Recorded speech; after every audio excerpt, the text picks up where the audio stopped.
Raphael, just an important things. What could you tell us about the percentage of the deposits to make the reservation?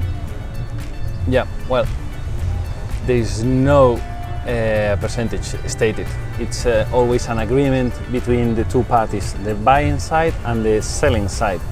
The most common thing is 10% for the private purchase contract.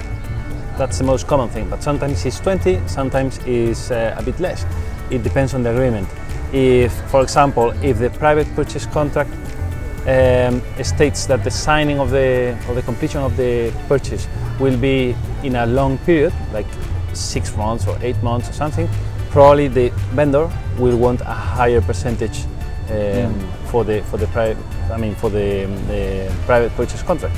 Yeah. So it's an agreement normally. For the deposit, which it will be the previous step, it depends on the value of the property. Yes. For example, for let's say 1 million property, most common thing would be 10,000 euros, 20,000 euros for a deposit, Okay. and then you complete with the up to the 10%.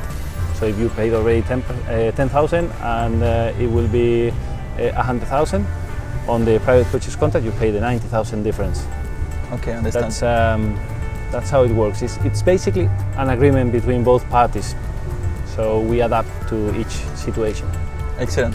And who are making the agreement? Well, the most recommendable thing, especially if it's a foreign buyer, the most recommendable thing is to have a lawyer, to use a lawyer and to use an agent. I mean, first choose the right agent to guide you. The right agent will have the right lawyers for each occasion, and the best thing is a lawyer who also manages taxes and knows how to bring the funds from all the different countries. And as you know, we work with Conde, so it's a very reliable firm. Excellent. Yeah.